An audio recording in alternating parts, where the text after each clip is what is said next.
আজকে 1433 সাল, প্রায় 24 বছর আগে 1407 সাল বাংলা হার্ডিঞ্জের মাঠে আমরা শুরু করেছিলাম দোয়েল বৈশাখী মেলা।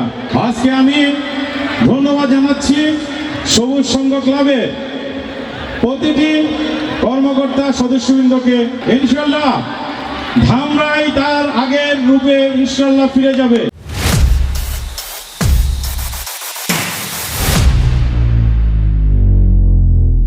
ভালো আছেন? কয়েক সেকেন্ড খারাপ রাখার জন্য আমি আসলাম। এত সুন্দর গানের মাঝখানে কথা বলা ভালো লাগার কথা না। ভাইয়েরা, বোনেরা, বন্ধুরা, এখানে দাঁড়িয়ে আমার ব্যক্তিগত অভিজ্ঞতা একটু ব্যতিক্রম। আজকে 1433 সাল, আজ থেকে প্রায় 24 বছর আগে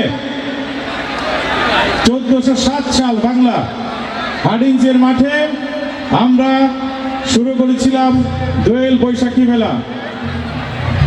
আপনারা অনেকেই জানেন, মাঝখানে অনেকগুলি বছর রাজনৈতিক অযাচিত হস্তক্ষেপে ধামরাইয়ের কৃষ্টি, ধামরাইয়ের ঐতিহ্য, ধামরাইকে এগিয়ে নিয়ে যাওয়ার যে সাংস্কৃতিক প্রবাহ বিঘ্নিত হয়েছে। আজকে আমি ধন্যবাদ জানাচ্ছি সবুজ সংঘ ক্লাবের প্রতিটি কর্মকর্তা সদস্যবৃন্দকে। এরকম একটি সুন্দর আয়োজন করেছে আপনাদের জন্য। একটি করতালি দিন তাদের সবার জন্য।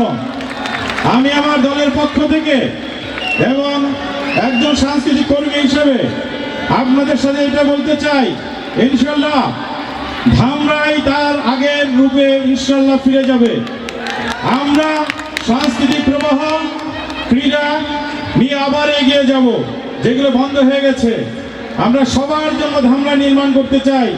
এই সবার জন্য ধামরাই মানে যে সন্তানটির ক্রীড়া ক্ষেত্রে প্রতিভা আছে তাকে ক্রীড়া ক্ষেত্রে আমাদের সহযোগিতা দিতে হবে। সাংস্কৃতিক ক্লাবগুলোকে আবার জাগ্রত করতে হবে। আমি আর দীর্ঘায়িত করব না। সবুজ সংঘকে একটা অনুরোধ করে আমি শেষ করছি। সবুজ সংঘ একটা ঐতিহ্যবাহী ক্লাব, কিন্তু আমার ব্যক্তিগত অভিমত, এই ক্লাবের সুনির্দিষ্ট একটি দিক নেই। যেমন আমাদের দোয়েল সাংস্কৃতিক শিল্পী গোষ্ঠীর সংস্কৃতি নিয়ে কাজ করে ধামরাই ঐতিহ্যবাহী ক্লাব। আমি তাদেরকে অনুরোধ করব, তারা অন্তত ক্রীড়া নিয়ে কাজ করুক। সংস্কৃতি, সঙ্গীত এবং ক্রীড়া এই সব নিয়ে যদি আমরা ধামরাই এগিয়ে যেতে পারি, ইনশাল্লাহ সন্ত্রাস মুক্ত, মাদক মুক্ত একটি সমৃদ্ধ ধামরাই আমরা তৈরি করতে পারবো কিনা?